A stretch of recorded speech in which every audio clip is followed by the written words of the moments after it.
Okay, so we gotta get into this. I could not wait to get here to talk to y'all about this, baby. Okay, are y'all watching The Real Housewives of New Jersey? Baby, it went down on this week's episode of The Real Housewives of New Jersey between Danielle Cabral. This is new housewife Danielle Cabral. She came on last season. This is her second year. Between her and Jennifer Aydin, who has been on the show for 5, 6, 7 seasons. You know, she's a more seasoned housewife. Jennifer Aydin is. Now, these two, were once friends last season, and then things got rocky when, Danielle felt like Jennifer set her up last season with the whole Melissa rumor, the rumors about Melissa cheating on Joe. Well, now this season, the girls are bumping heads a little bit because Jennifer has heard some rumors about how Danielle does not treat her glam squad that well, right? I mean, we saw it on the show. We saw Danielle on the show say, "Who is Lena? Who is Lena to be in VIP?" Right? Danielle's hairstylist, Lena, was upset that she was kicked out of Danielle's party in the VIP section, right? So when Jennifer went back and told everybody about what Danielle had done to this hairstylist. Now keep in mind, Danielle has got a reputation, allegedly, for treating the glam hair makeup team, treating them poorly. She treats people like they're beneath them. If you are the hair, the makeup, the production assistant, those type of people, you're down here, according to Danielle, allegedly. That's kind of how she looks at you. So Jennifer was confronting Danielle about some of these things, about, the way she treats her hair and makeup team, the way she treats her glam. And we see Danielle get so pissed at Jennifer for bringing this up. And she gets in Jennifer's face and calls her a dirtbag, right? She gets in Jennifer's face, "Oh, you're a dirtbag. You're dirty. You're dirty." We see Danielle get face to face in Jennifer's face. Now, let's stop there because I want to ask you, the viewers at home. Not only do I want to ask you, are you team Jennifer or are you team Danielle? But I also want to know from you guys, who's in the wrong here? Okay? Because Danielle gets in Jennifer's face, right? And says, "You're dirty," right here. Jennifer then pushes Danielle. And I don't mean a little push. Jennifer shoves Danielle. I mean shoves her like that. To where Danielle's body goes backwards. And when Jennifer pushes Danielle picks up a plastic cup. Now, it looks like glass. When you watch the show, it looks like glass. However, it was a plastic cup, because had that been glass, Jennifer Aydin would have had to have had her husband do plastic surgery. Jennifer Aydin would have had to have gone to the hospital. But baby, Danielle picked that cup up and she knocked the shit out of Jennifer Aydin. In all my years of watching Housewives, and I've been watching Housewives since 2009, 9, 15, 14, 15 years. In my 15 years of watching Housewives, I have never seen another housewife knock the shit out of another housewife like that. Not Portia when she yanked Kenya's hair. Not Candace and Monique when Monique yanked Candace up. Nope. Not Danielle Stahl pulling Margaret's ponytail. Nope. Not Adriana Demora on Miami smacking Joanna Krupa in the face. Nope. This was probably the most violent I've seen the Housewives get, baby. This turned into Baddies New Jersey. Okay? The Real Housewives of Jersey, bitch, turned into the Jersey Shore. The Real Housewives of New Jersey turned into Bad Girls Club, Jersey Shore. Baddies, Jersey Shore. Baddies, Jersey. I don't know, but it was not the Real Housewives of New Jersey no more, baby. But listen, here's the thing. I can't blame Jennifer. I mean, not Jennifer, Danielle. I can't blame Danielle. But I also can't blame Jennifer. Because, granted, Jennifer made the first move, right? Jennifer made the first physical contact. However, Danielle, you were this close to that girl's face calling her a dirtbag. If somebody was that close in my face calling me a dirtbag, I'd probably shove you too. And we would just be scrapping. You know, you can't invade people's personal space, right? Like, it's one thing to dog somebody, cuss some point, bitch, fuck you. But when you get, like, right up in somebody's face, that's provoking. Because when you provoke like that, that's when you get knee-jerk reactions. When you provoke and get in people's faces, that's when you get that reaction that's not thought out so well. That impulsive,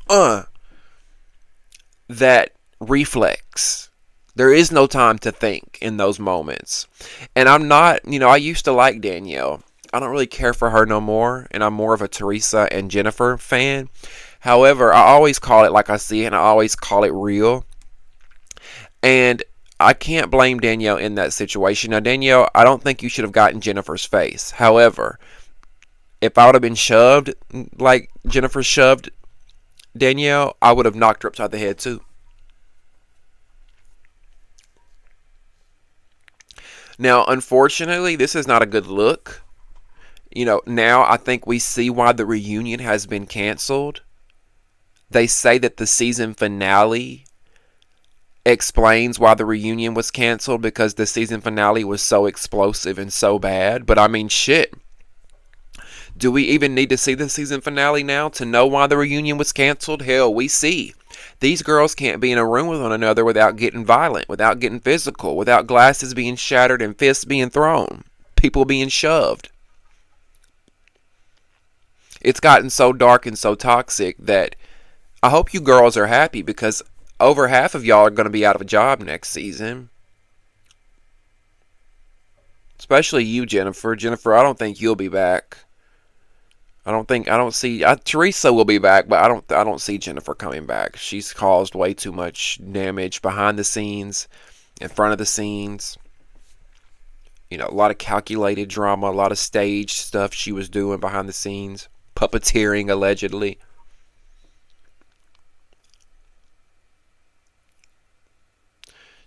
All I know is, now, regardless of what happened, Danielle, I know it looks bad on Danielle for what she did, but I feel like that raised her star power a little bit. Unfortunately, she looks bad. She's a mother and she's on TV knocking the hell out of somebody. But at least you were defending yourself, Danielle. I have to give you that. You didn't cower down. You didn't cry. You didn't run away. You didn't let nobody punk you. If anything, I think more people now, if they fire you, Danielle, if they fire you next season, I think you have a career in reality TV. I think more people are going to want to work with you because that moment is going to go down in Housewives history, Danielle. You just made Housewives history. That bitch, that pop upside the face to Jennifer, you just made Housewives history with that. I'm sorry you did. Let me know what y'all think, though, in the comment section. Are you Team Jennifer or are you Team Danielle? And do you think that their altercation went too far? Do you feel like Danielle went too far? Or was she justified? Was she just defending herself? Because here's the thing. People will say, I keep saying that a lot. Here's the thing. People like to say that Danielle went too far, but you can't. If you bite me, you can't get mad at me at how hard I bite you back, right? People get mad at how people respond. Danielle will look like the aggressor in this situation, when in reality, Jennifer pushed her first. But again, Danielle, you shouldn't have shoved her. I mean, it's just a lot of moving parts to that situation right there. But I'd love to hear you guys' thoughts and opinions. So make sure you join the conversation. Get in the comment section. Let me know what y'all think about that. Now, this last story that we've got is, speaking of housewives and Bravo. Bravo is filming a new show, and it's called Making It Manhattan. Making It in Manhattan, I think. Making It in Manhattan, yes. And it's pretty much starring a bunch of Nepo babies, okay? It's pretty much, imagine that, a bunch of privileged white kids trying to make it in Manhattan. Not privileged white kids, let me take race out of it. Just a bunch of privileged rich kids, okay? Black and white. Living in Manhattan trying to quote-unquote make it. So I think they're trying to paint it as these wealthy rich kids that are trying to establish themselves in Manhattan, but aren't you kids already established? Anyway, here's where it gets juicy, okay? Because it's not just any old rich kids. We're talking celebrity rich kids and housewives kids, okay? So here's the thing. Bravo has pitched this show, and they're currently filming it. And it's following the kids of celebrities like Kimora Lee Simmons and Russell Simmons' daughter, Ming Lee. Y'all know Ming Lee? Ava Dash, daughter of Dame Dash, and Rachel Roy. Y'all know Rachel Roy is allegedly Becky with the good hair, the one that Beyonce was talking about in Lemonade. Their daughter, Ava Dash, Rachel Roy and Dame Dash's daughter. Some famous YouTuber, and then John F. Kennedy's great nephew. He's part of the cast. Okay, so we got these somewhat known kids, all right, or young adults, whatever. Now, where the drama comes into this show is you got these group of these rich kids, right? They think that they're filming this show about the kids of famous parents, only to find out, where it gets interesting, is that allegedly the producers threw in some Bravo celebrities. Okay? So they had this group of celebrity kids filming, and then they say, oh, we're going to introduce some new cast members to y'all. And those new cast members are Kandi Burruss's daughter, Riley. We know Riley Burruss, right? From Real Housewives of Atlanta. Ariana Bierman, Kim Zolciak's daughter from Real Housewives of Atlanta. Not Brielle, Ariana, the younger one. Gia Giudice, Teresa Giudice from Real Housewives of New Jersey, her daughter. Brooks Marks from Real Housewives of Salt Lake City, his mother, Meredith Marks. So those four are also going to be on the show, right? Now, you might be saying, okay, Damien, where's the drama in that? Well, word on the street is when Ming Lee and Ava Dash and JFK's great nephew, and when all these more upper echelon rich kids, celebrity rich kids, found out that the Bravo rich kids were coming on the show, they were pissed. They were pissed. Allegedly, some of them didn't want to do the show anymore. So what happened was, these kids, you know, the Ava Dash, the Ming Lee, the JFK's nephew, they come from old money, long money, right? They come from A-listers. We're talking Kimora Lee Simmons. We're talking Russell Simmons, Dame Dash. We're talking the big wigs in the industry. So their kids really think they're hot shit, right? So they're looking like, wait, we're going to be on a show with who? The Housewives kids? Gia Giudice? Kandi Burruss? Riley Burruss? Kim Zolciak? Who? Ew. I'm not doing that. Like, ew, no. I hang out with Gigi Hadid. I hang out with Kendall Jenner. Like, Ariana Bierman. Who is that? Ariana Beer Can. What? That's what allegedly is happening, okay? Now, that's why I'm kind of interested in this show. Originally, when it was announced, I didn't give a fuck. I'm like, making it in Manhattan, what? But I'm very interested to watch these Nepo babies, these privileged white kid. I keep saying white because they're not all white. Because there's, Riley's obviously black. I think there's another black girl or black guy in the cast, but nepotism, Nepo babies, these babies that came into money, these children that came into money. It's going to be interesting watch them make it in Manhattan and, watch their friendships and whatnot, because we literally have these kids that feel like they're up here and they don't want to be hanging out with the Bravo kids down here, right?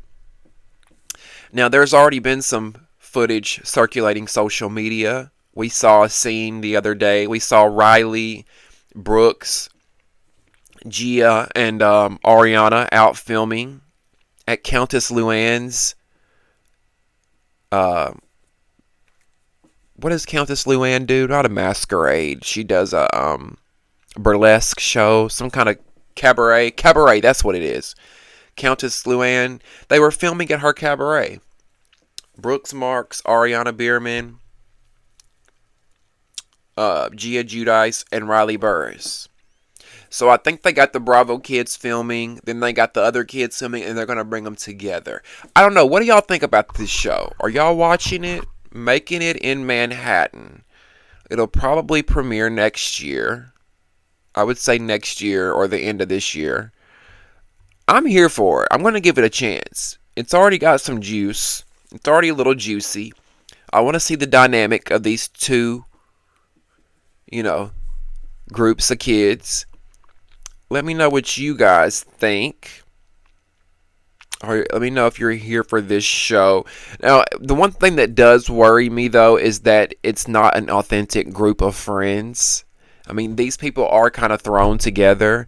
Gia, Ariana, Riley, and Brooks Marks, they're not all hanging out in real life like that. It feels like Bravo is trying to force all these kids together, and it's just like, I'm going to give it a chance. However,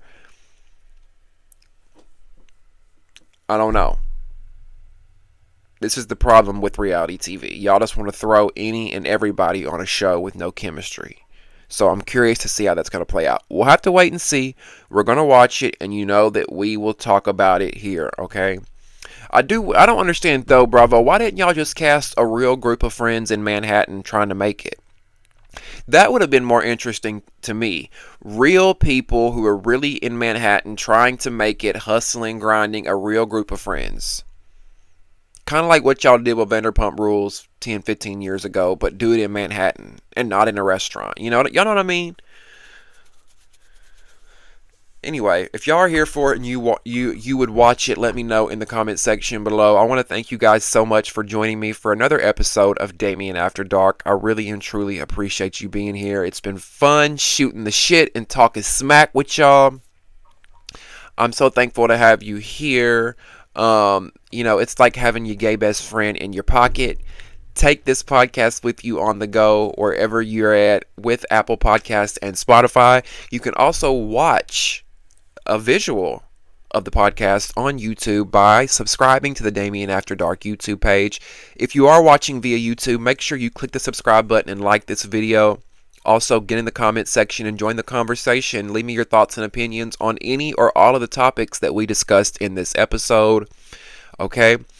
And last but not least, if you would like to donate to the Damien After Dark movement and help us sustain and grow this podcast, in the description box below on YouTube will be ways that you can donate using PayPal, Cash App, Venmo, and Zelle. I'll also post my Amazon wish list. If you're listening through Spotify, you'll notice on my podcast page there'll be a way that you can donate. There'll be a link that you can donate there through. Thank you guys again for listening. I love you so much. And we'll see you next time on Damien After Dark. See ya.